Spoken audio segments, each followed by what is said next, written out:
Então, muito bom dia. Estamos retornando na leitura do livro Exercícios para o Autodesenvolvimento. Estamos quase no final desse livro, vamos para a página 87 hoje. Quem vai fazer a leitura é a Luciana, que nos brinda com a sua voz pausada, né, de leitura. E eu vou ler o verso. Não é 93? É a 93? 93. É 93. Ai, é 93. Então, olha eu falando 87, na página 93. Eu acho que hoje quase que a gente acaba, né? Vamos ver. Então, eu vou fazer a leitura do verso. Um verso do Rudolf Steiner, que fala: quando se trata da vida prática externa, as pessoas têm justamente a seguinte opinião: primeiro vem isto, depois vem aquilo. Com tal mentalidade, não se progride no mundo. Só se progride quando se pensa em círculo. É preciso pensar em círculo. É preciso pensar, quando se olha para as circunstâncias externas, que elas são feitas pelas pessoas, mas também fazem as pessoas. Ou, quando se olha para as ações das pessoas, que elas fazem as circunstâncias externas, mas, por sua vez, também são sustentadas pelas circunstâncias externas. Rudolf Steiner. Muito bem, Lu. Página 93. Sim, me emocionei aqui com seu verso, que lindo. Bom, texto de Rudolf Steiner sobre a trilha de 6 passos. Como já foi dito nos capítulos anteriores, Rudolf Steiner descreveu os exercícios do caminho de 6 passos de diferentes maneiras. Existem 4 textos escritos, apesar de uma série de passagens em conferências onde os exercícios são mencionados. O primeiro texto é encontrado em O Caminho dos Mundos Superiores, entre parênteses, GA 10. O segundo, de uma forma um pouco modificada, em Tufen de Horen Erkemetn. Boa essa pronúncia, hein, gente? Entre parênteses, G12. Ambos os livros são baseados nos artigos da revista Lucifer Gnosis, principalmente nos anos 1904 e 1905. Só um instantinho. Essa revista, ela foi a primeira e única, né, que teve revista antroposófica. E o Steiner manteve ela por anos escrevendo textos, né, mas para ele, e que depois esses textos foram virando os livros, né, Ciência Oculta, o Conhecimento dos Mundos Superiores.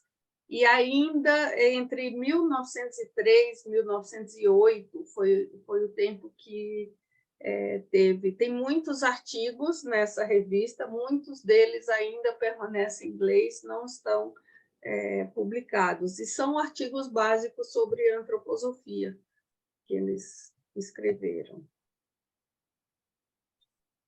Pode continuar, Lu. Para os alunos da primeira escola esotérica até a Primeira Guerra Mundial, Rudolf Steiner escreveu os exercícios seguintes, outubro de 1905, e adicionava indicações direcionadas ao corpo físico. Essas indicações, evidentemente, eram só para esse pequeno grupo de pessoas, pois não são tratadas em nenhum outro momento da trilha de 6 passos. O texto é publicado Tá Não bom, a sei nem gente lê. pronunciar isso aqui. A gente consegue. Muito obrigado para acordar o cérebro de todos. Finalmente, os exercícios foram tratados amplamente em 1909 em A Ciência Oculta. Esta descrição deveria ser vista como uma versão final. Seguem abaixo o primeiro texto escrito, que aqui foi comentado e tem um espaço específico, e o último texto, de O Conhecimento dos Mundos Superiores. De forma semelhante à de 16 pétalas, aí tem uma nota que é a seguinte: o perito reconhecerá nas condições para o desenvolvimento da flor de lótus de 16 pétalas as indicações que Buda deu a seus discípulos para a senda. Ora, aqui não se trata de ensinar budismo, mas de descrever condições evolutivas provenientes da própria ciência espiritual. O fato de coincidirem com certas doutrinas do Buda não pode impedir de as considerarmos verdadeiras em si. Então, voltando. De forma semelhante à de 16 pétalas, se estruturará também a flor de lótus de 12 pétalas na proximidade do coração. Também, dela, a metade das pétalas já existia no estado evolutivo passado do ser humano e estava em atividade. Essas 6 pétalas, portanto, não precisam ser especialmente formadas na disciplina do oculto. Elas surgirão por si e começarão a girar ao se trabalhar nas outras 6. Novamente, o indivíduo terá, a fim de favorecer esse desenvolvimento, de dar a certas atividades anímicas uma determinada direção de maneira consciente. É preciso ter em mente que as percepções de cada sentido espiritual ou anímico possuem caráter diferente. A flor de lótus, com 12 pétalas, transmite uma percepção diferente da de 16 pétalas. Esta última percebe figuras, a espécie de pensamentos que uma alma nutre, as leis por meio das quais se processa um fenômeno da natureza. Apresentar-se-ão em figuras à flor de lótus de 16 pétalas. Mas não são figuras rígidas, imóveis, e sim formas móveis, cheias de vida. O clarividente, no qual esse sentido se desenvolveu, é capaz de indicar, para cada modo de pensar, cada lei da natureza, uma forma em que se exprime. Um pensamento de rancor, por exemplo, revestir-se-á com uma figura pontiaguda, semelhante à flecha. Um pensamento benévolo, muitas vezes, terá a figura de uma flor desabrochando, e assim por diante. Pensamentos precisos, significantes, possuem contornos regulares, simétricos. Os de conceitos pouco claros são de contornos encrespados. Percepções totalmente diferentes surgirão através da flor de lótus de 12 pétalas. É possível caracterizar aproximadamente a espécie dessas percepções, denominando-as calor anímico e frio anímico. Um clarividente dotado desse sentido sentirá, nas figuras que percebe através da flor de lótus de 16 pétalas, emanar tal calor ou frio anímico. Imagine, hipoteticamente, que o clarividente só tenha desenvolvido a flor de lótus de 16 pétalas, mas não a flor de lótus de 12 pétalas. Então, no caso de um pensamento benévolo, somente visualizaria a figura supradescrita. Um outro que tenha desenvolvido os 2 sentidos perceberá ainda aquela emanação desse pensamento, a qual só se pode denominar calor anímico. Diga-se de passagem que na disciplina do oculto, jamais um sentido é desenvolvido sem o outro, de forma que o acima mencionado só deverá ser considerado como hipótese para esclarecimento. Ao clarividente também se discerra, através da formação da flor de lótus de 12 pétalas, uma profunda compreensão para com os fenômenos da natureza. Tudo que está baseado num crescer e desenvolver emana calor anímico. O que é conceituado em definhar, destruir e declinar surge com o caráter do frio anímico.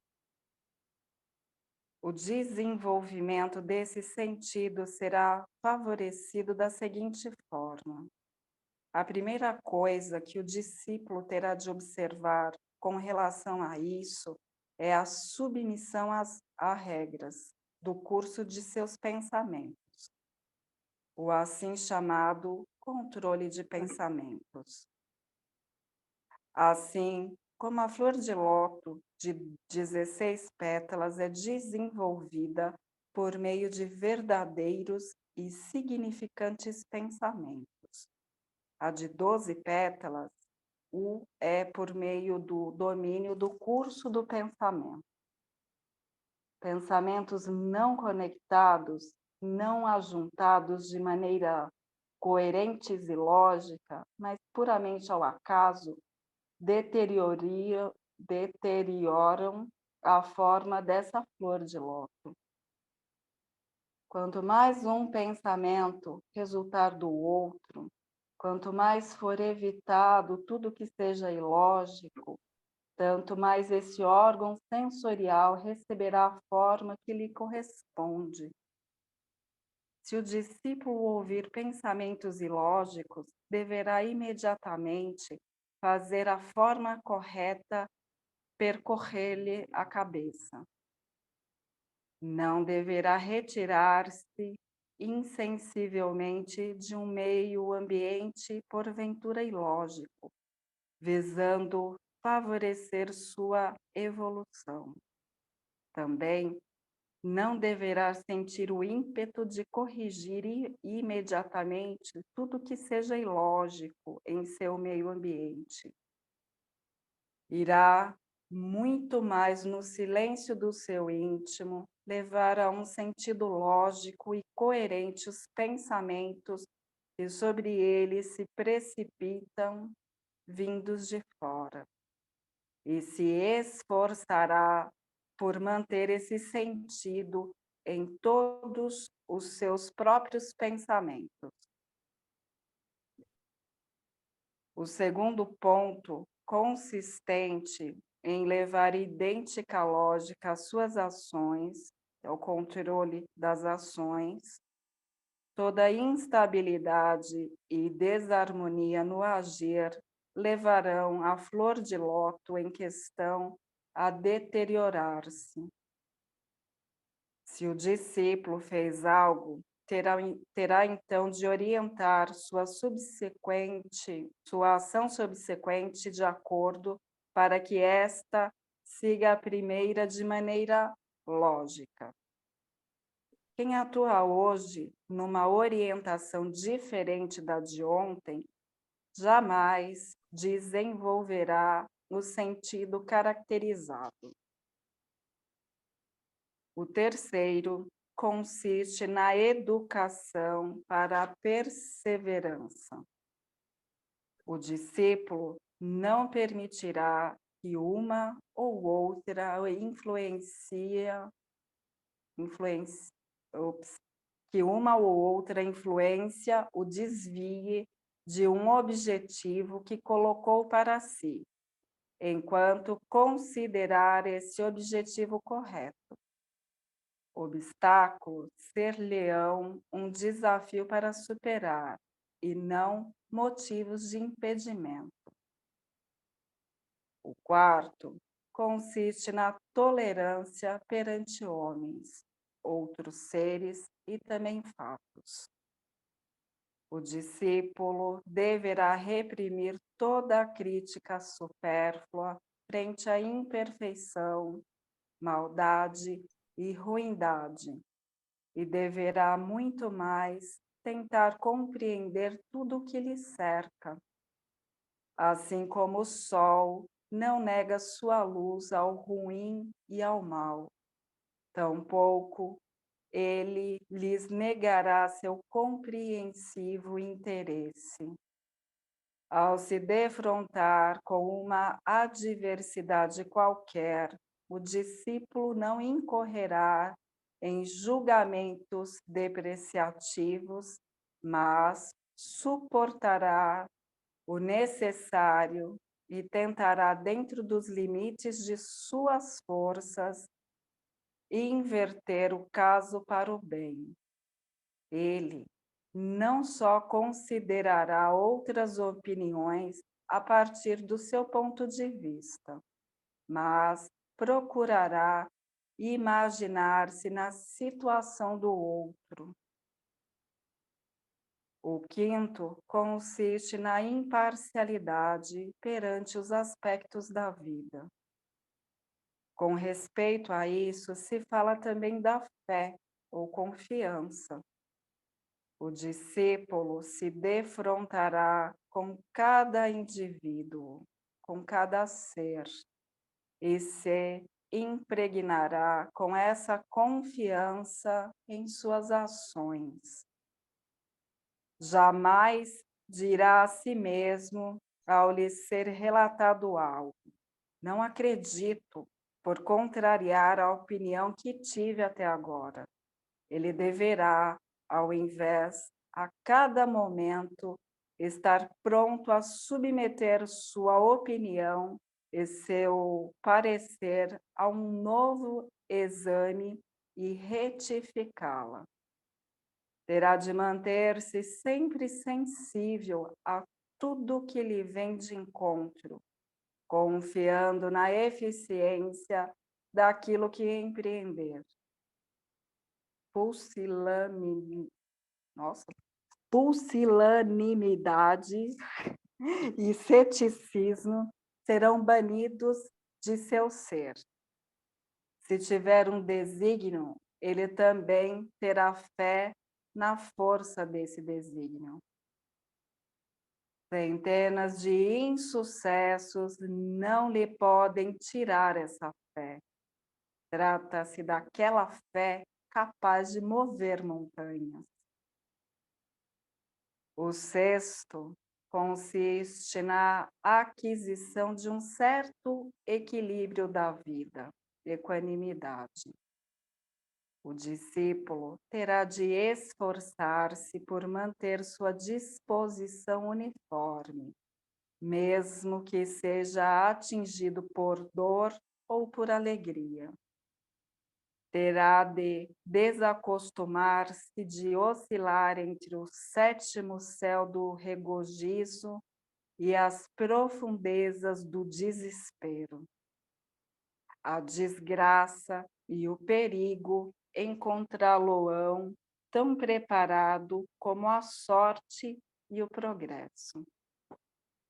Os leitores de textos científico-espirituais encontrarão o exposto enumerado nas assim chamadas 6 qualidades, que deverá desenvolver em si quem aspira à iniciação.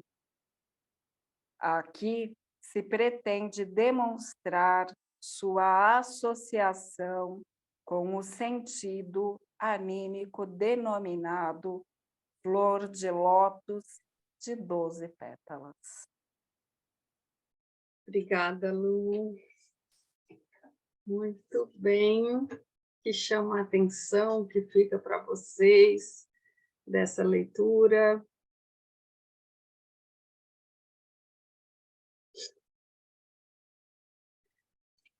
A palavra pusilanimidade é até difícil de falar, né? Tem a ver com fraqueza moral, com covardia, com fraco, com uma pessoa fraca, isso quando se fala de atitudes, né?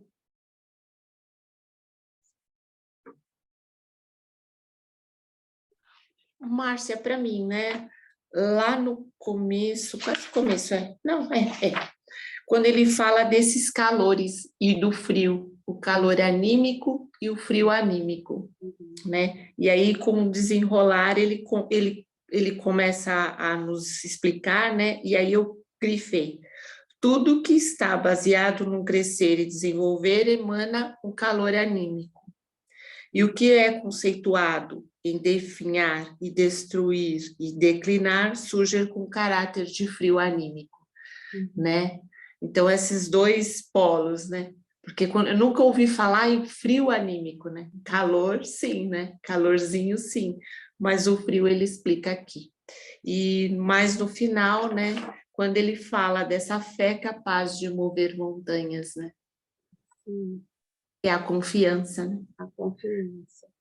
Então, esse trecho é tirado do conhecimento dos mundos superiores, que vem, acho que, a arrematar tudo aquilo que a gente viu durante essas últimas aulas, né? Sim. Esses últimos encontros. Uhum.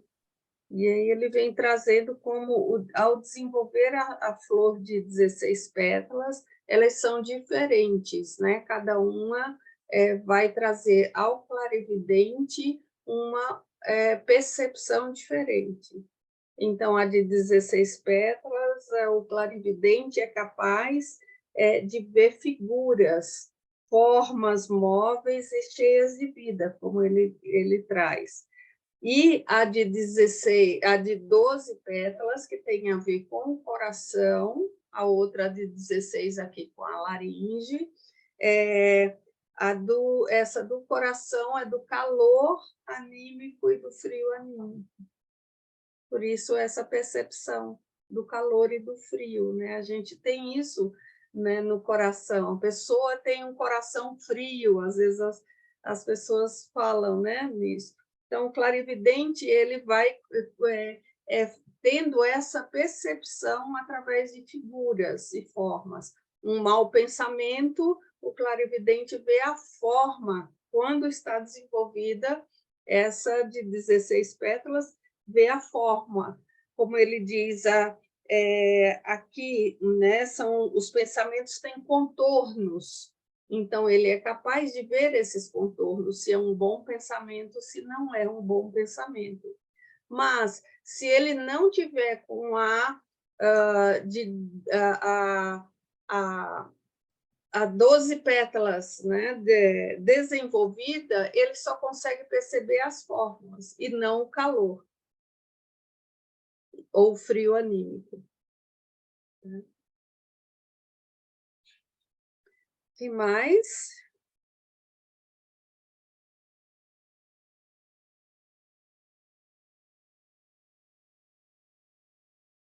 Que grupo silencioso hoje. Esse grupo não é assim.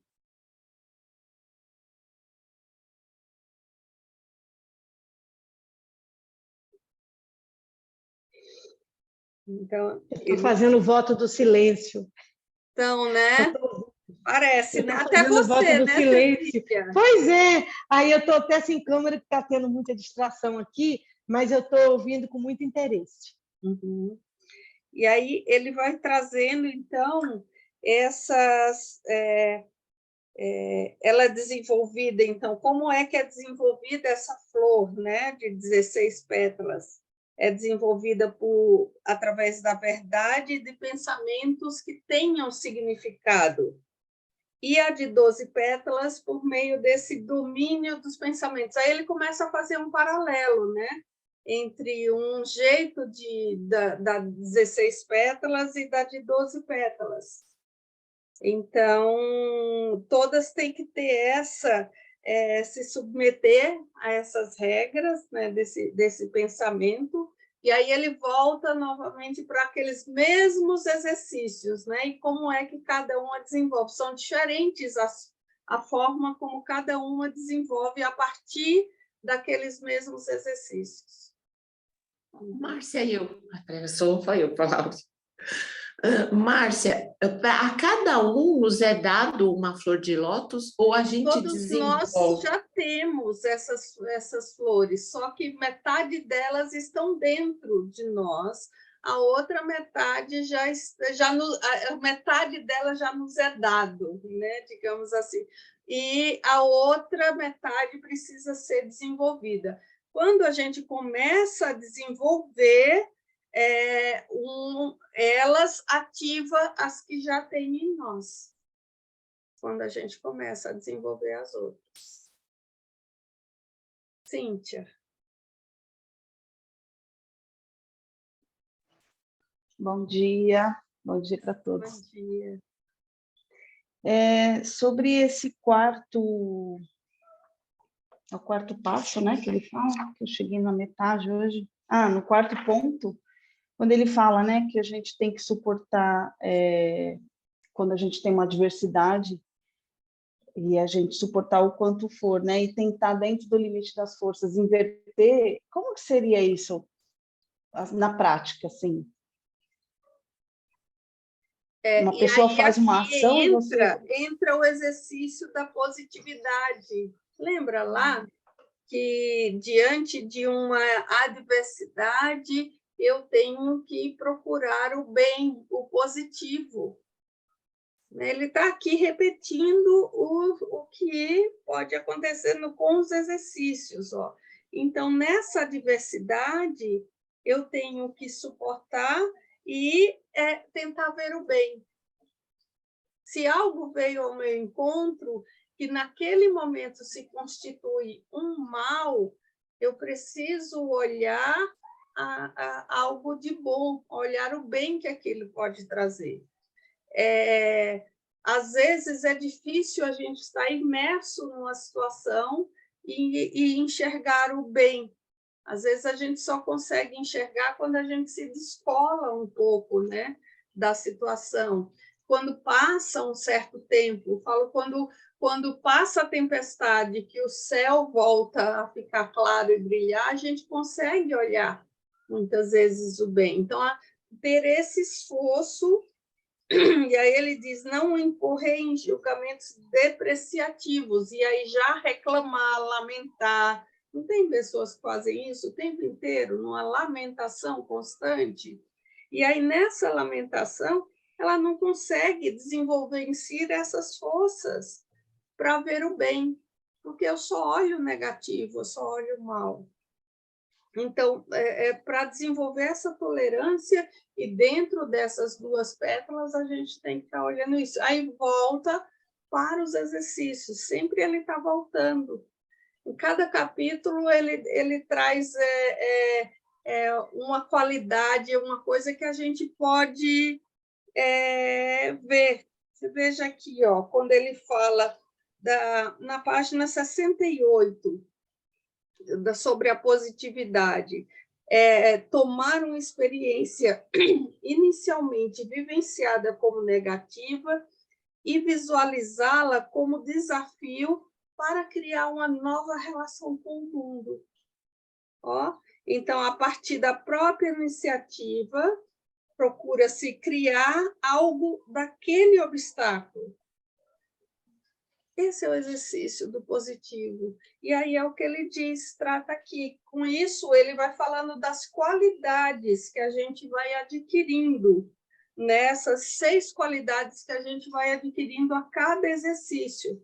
E nesse quarto, com o exercício da positividade, a gente adquire a tolerância, frente às questões da vida, frente ao que a vida traz para cada um, de desafio, de obstáculo, né, ao desenvolver essa aqui. A qualidade da imparcialidade, quando vocês lembram qual era o exercício da imparcialidade? Talvez a gente possa lembrar um pouco, porque quando ele começa a falar aqui do primeiro, né, do pensamento, vocês lembram como que era o pensamento, o exercício do pensamento? Tentar manter o pensamento, pegar um objeto simples, né, e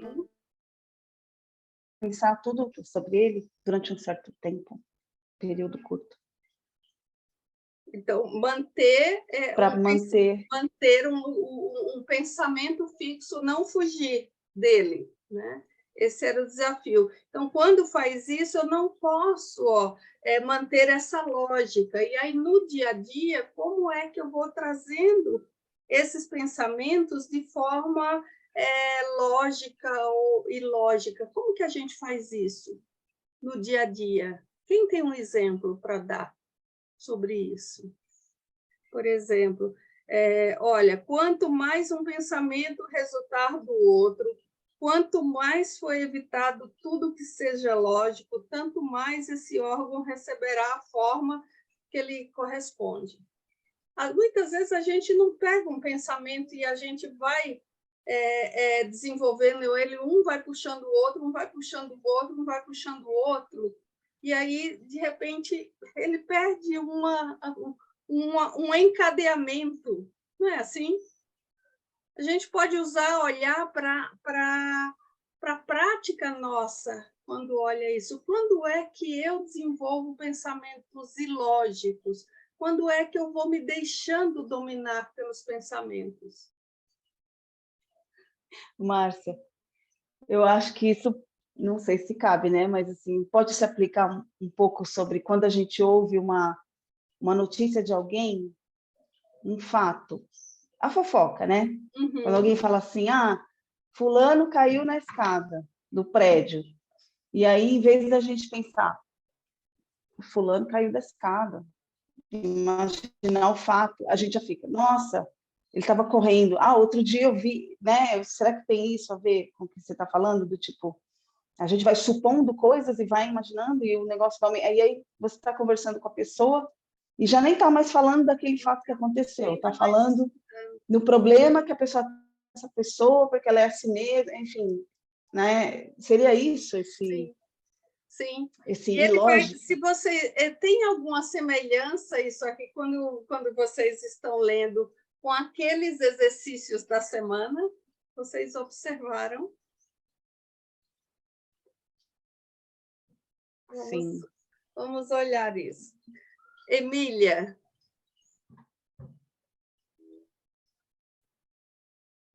Márcia, esse coisa de se afastar um pouco, imparcialidade, isso já me ajudou muito recentemente. Sim. Porque eu sou síndica aqui do meu prédio, sabe?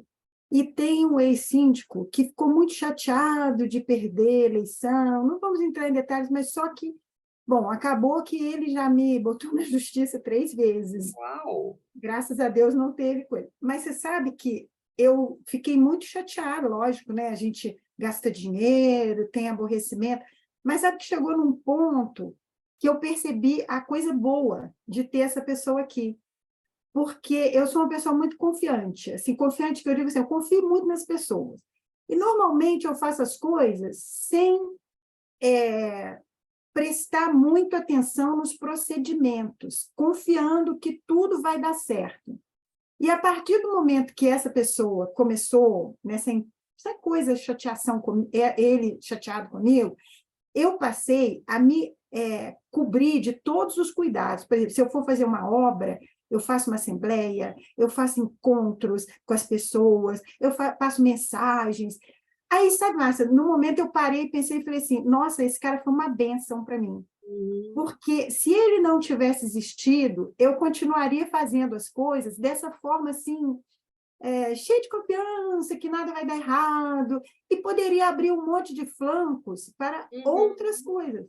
Então, chegou um ponto que eu comecei a pensar assim, essa pessoa foi uma bênção para mim. Ele me ensinou a, claro, não é desconfiar das pessoas, é agir de uma forma que eu fique mais coberta. Sim. Mas não foi fácil, porque o mais fácil foi ter uma raiva danada dele e pensar um monte de besteira, entendeu? Então, eu pensei muito nesse exercício.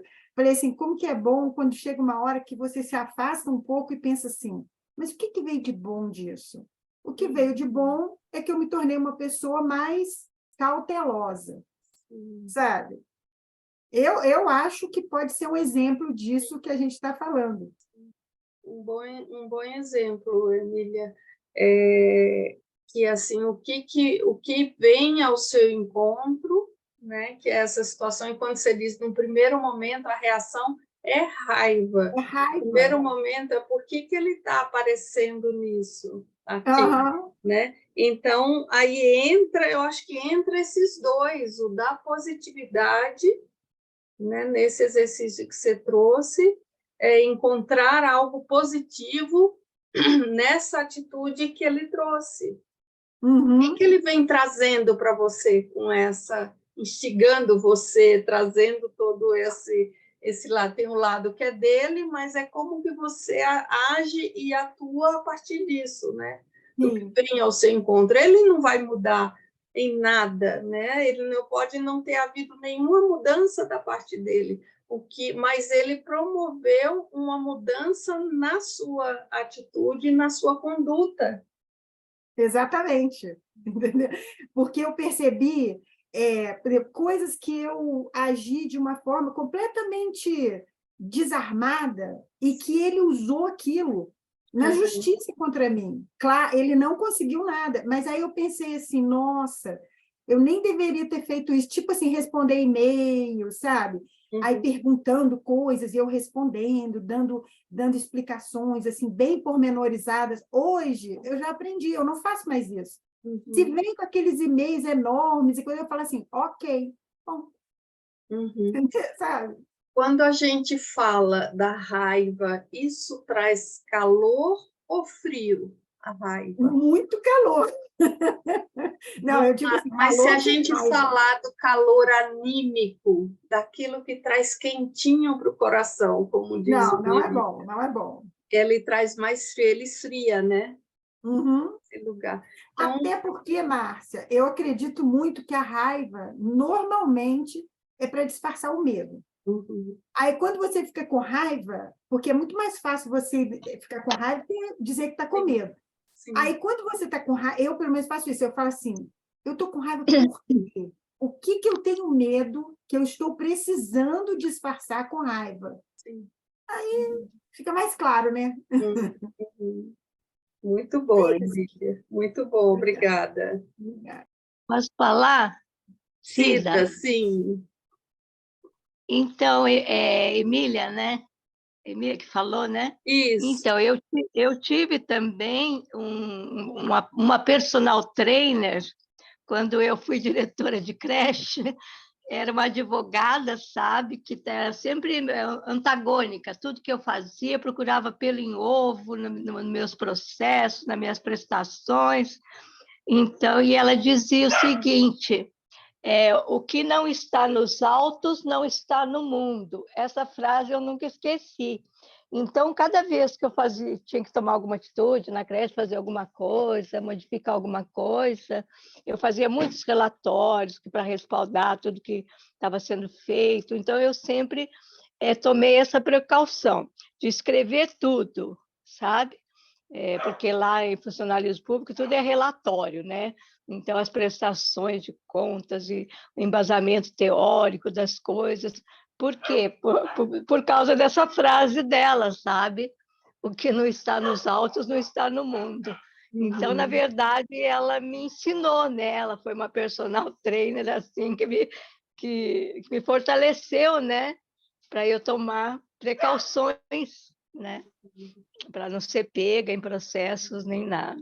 E aí a gente vai olhando que, assim, todos nós, se cada um olhar, de ter uma pessoa que quase que casca grossa na nossa vida, que cada um de nós tem alguma experiência para contar sobre isso, né? Mas e que mudança promoveu em cada um a vinda dessa pessoa? A serviço de que ela estava, né?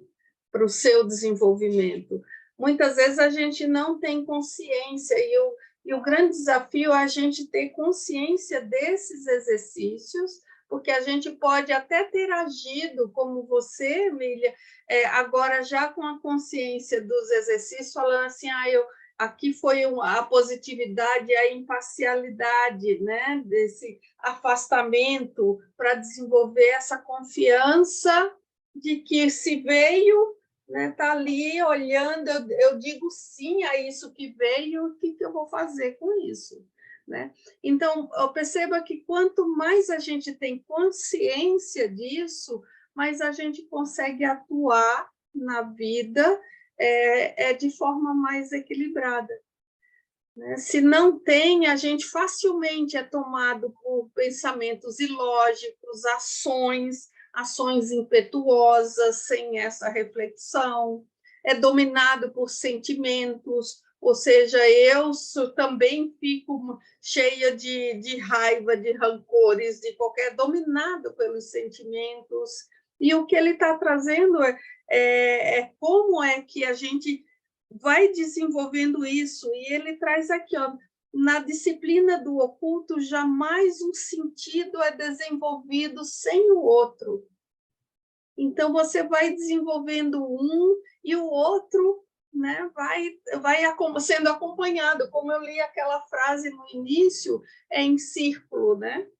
Um vai trazendo o sentido para o outro, um vai desenvolvendo, vai chamando, quase que chamando, né, o outro para esse desenvolvimento. Que mais? Quem mais teve um ponto de atenção ou algo que tocou nesses? Eu não vou, já são 9h23, então a página 100, que a gente iria entrar ciência oculta, a gente já lê no próximo sábado. Quem mais tem algum ponto, alguma experiência, alguma vivência para trazer a partir disso? Desses exercícios.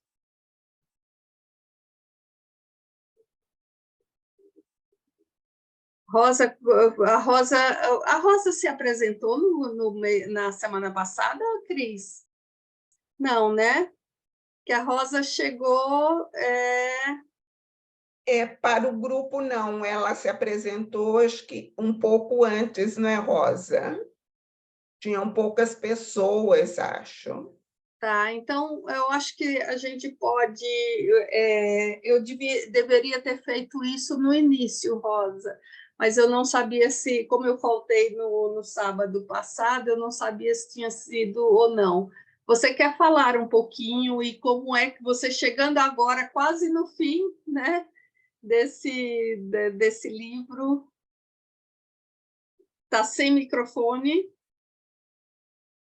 Você consegue tirar o microfone ou falar um pouquinho para o grupo, se apresentar? Não sei. Não.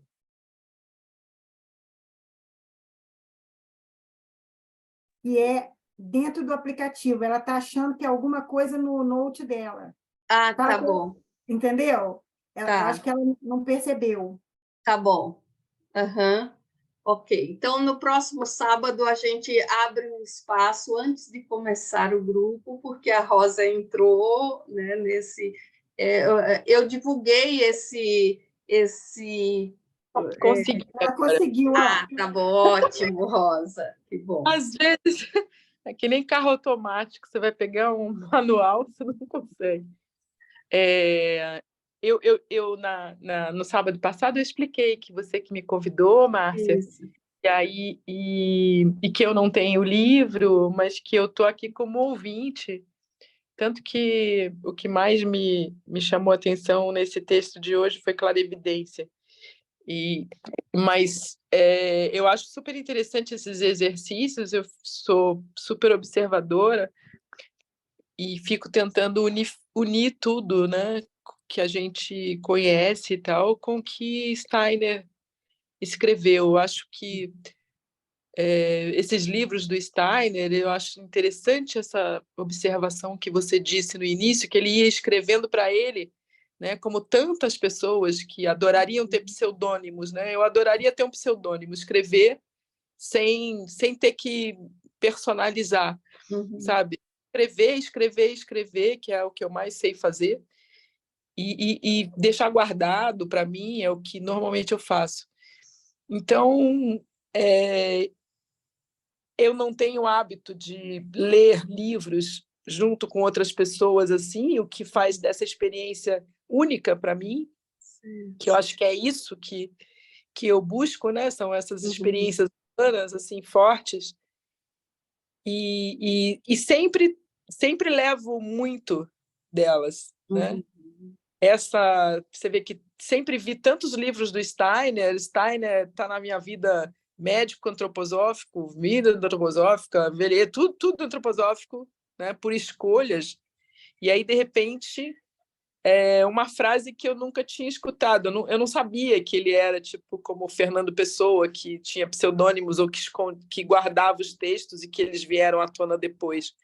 Isso, para mim, foi uma revelação hoje, quase que tem a ver com o exercício que foi citado hoje. Não tem muito do exercício nessa descoberta, por causa de uma frase que alguém sabia e compartilhou.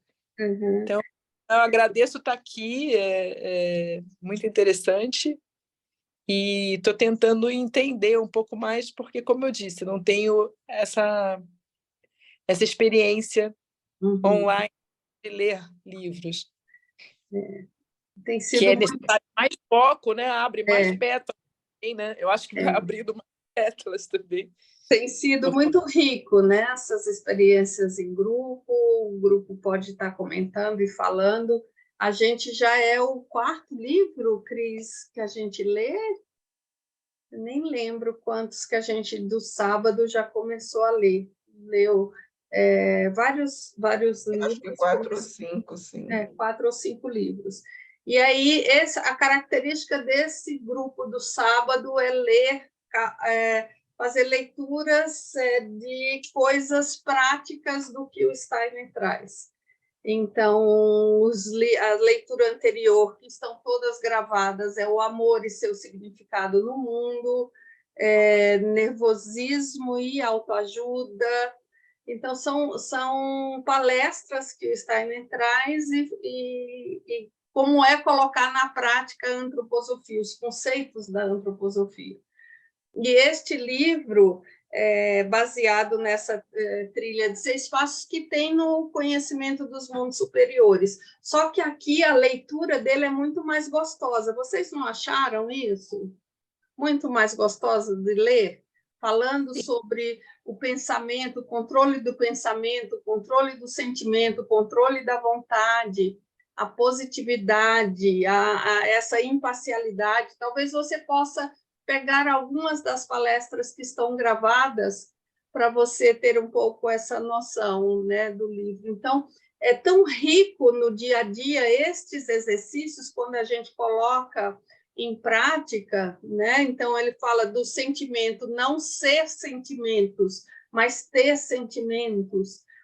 Quantas vezes algo vem ao nosso encontro e a gente é tomada? Eu caio no choro na hora e eu me descontrolo todo, né? Então, eu ali estou tomada pelos sentimentos, eu não tenho sentimentos, eu estou tomada, eu sou só sentimentos. Então, ele vai dando exercícios para que a gente faça esse movimento no dia a dia, como a Emília trouxe, já da prática, né, Emília, do que está acontecendo. Então, algo vem ao meu encontro, como é que eu posso tirar algo de positivo dessa situação? Como é que eu posso olhar algo bom para aquela coisa tão negativa que está entrando na minha vida? Né? Como é que eu olho para os acontecimentos, como ele diz, com imparcialidade, dizendo sim a isso que vem, né, ao meu encontro, porque eu não posso alterar nenhum acontecimento que vem ao meu encontro, mas eu posso alterar a forma como eu lido com ele. E é o que ele fala sobre a imparcialidade. Então, são coisas que, na prática, a gente tem condição de colocar esse olhar do Stein, esse olhar da antroposofia. Alguém quer complementar, trazer isso, contribuir mais? Posso? Eu Fala, sim. já é 9h30. Isso. Mas quanto a isso que você acabou de falar, eu pensei numa coisa assim, que acho que a vida, quando ela traz algo, uma diversidade, né, que a gente pode pensar é assim, o que isso é um chamado, que isso não, é um chamado para eu me desenvolver naquele ponto que aparentemente parece uma fraqueza, ou seja, de repente se acontecesse com outra pessoa, não iria acontecer porque ela já tem certa qualidade desenvolvida. Uhum. E a vida está me trazendo isso porque eu tenho um potencial para desenvolver.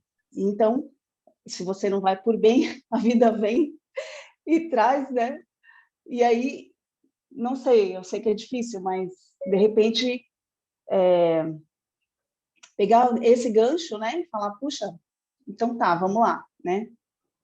Tentar descobrir, acho que é isso, né? A positividade. O que eu posso fazer? Porque é possível, né? Tudo é possível. Tudo é possível, exato. Muito bem, gente, já passamos do nosso horário, são 9h33. Eu vou finalizar novamente com um verso, tá? Foi lido. Quando se trata da vida prática externa, as pessoas têm justamente a seguinte opinião: primeiro vem isto, depois vem aquilo. Com tal mentalidade, não se progride no mundo, só se progride quando se pensa em círculo.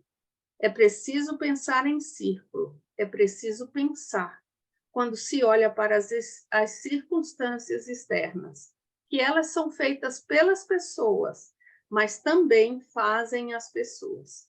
Ou quando se olha para as ações das pessoas, que elas fazem as circunstâncias externas, mas, por sua vez, também são sustentadas pelas circunstâncias externas. Esse é o círculo.